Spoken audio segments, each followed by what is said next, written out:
उत्साह एक ऐसी ऊर्जा है जिसके माध्यम से मनुष्य अपने काम को अच्छे से करने में सफल रहता है। उत्साह मनुष्य का आंतरिक ऊर्जा है।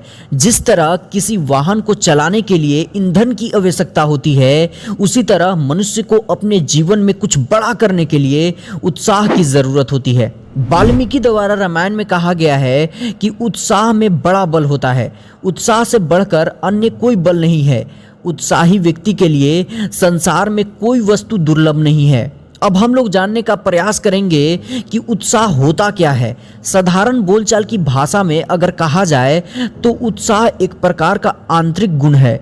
जब कोई भी व्यक्ति कोई कार्य करता है और अपने मगन में कार्य करता रहता है, कई घंटों तक एक ही कार्य करते रहने पर कोई थकान महसूस नहीं करता है, तो इसका मतलब वो उत्साहित होकर अपने कार्य को करता है। अगर आपको किसी कार्य को करने में मन लग रहा है और आप उत्साह से भरे हुए हैं कि हमें इस कार्य को किसी भी हालात में पूरा करना है, तो इसी को हम उत्साह का नाम दे सकते हैं। उदाहरण के लिए, जब कोई शिक्षक क्लास में उत्साहित होकर और अच्छी तरह से पढ़ाता है तो उनके बातों को विद्यार्थीगण बड़े ध्यान से सुनते हैं और विद्यार्थी में ऊर्जा भी बरकरार होता है। अगर जब कोई शिक्षक आलस्य के साथ क्लास में विद्यार्थी को पढ़ाता है तो विद्यार्थी भी बोरिंग महसूस करते हैं।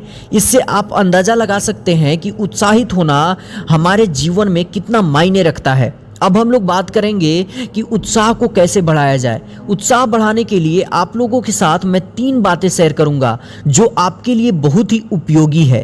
पहली बात यह है कि काम बिगड़ भी जाए तो उसे फिर से शुरू करें।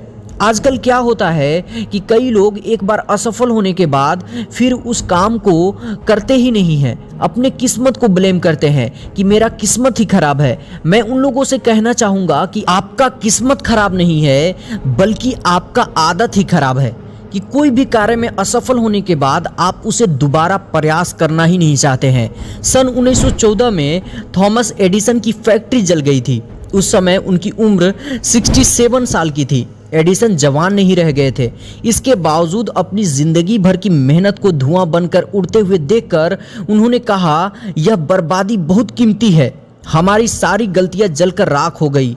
मैं ईश्वर को धन्यवाद देता हूं कि उसने हमें नई शुरुआत करने का मौका दिया। उस तबाही के 3 हफ्ते बाद ही उन्होंने फोनोग्राफ का आविष्कार किया। इन्हें कहते हैं उत्साह से भरा हुआ व्यक्ति, जो काम बिगड़ने पर भी हार नहीं माने और एक नई उत्साह के साथ काम को फिर से शुरू किए। अब हम लोग दूसरी बात की तरफ चलते हैं।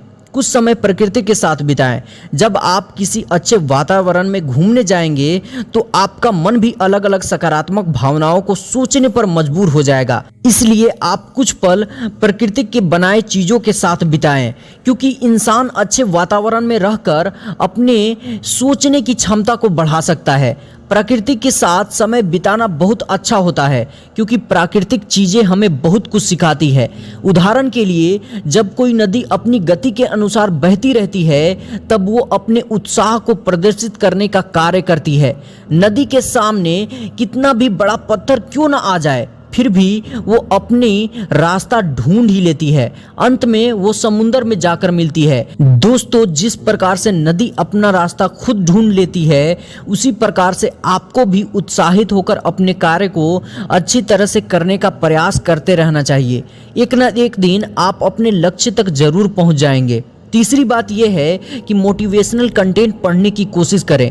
आपने बहुत सारे करोड़पति के बारे में पढ़ा होगा कि उन लोगों का कॉमन आदत में से एक आदत ये होती थी कि वे लोग प्रतिदिन एक किताब पढ़ते थे। और ऐसे भी कहा गया है कि all great leaders are readers. इसका मतलब जितना भी सक्सेसफुल आदमी बने हैं वे एक अच्छे रीडर्स थे। इसलिए आप प्रतिदिन किताब के कुछ पन्ने पढ़ें। दोस्तों, अगर आपने इन 3 बातों को फॉलो कर लिया तो आपके अंदर भी उत्साह आ जाएगा और आप भी किसी काम को अच्छे से कर पाएंगे। अगर ये वीडियो आपको पसंद आई होगी तो आप इस वीडियो को लाइक ज़रूर करें और मेरे चैनल को सब्सक्राइब करना ना भूलें। धन्यवाद।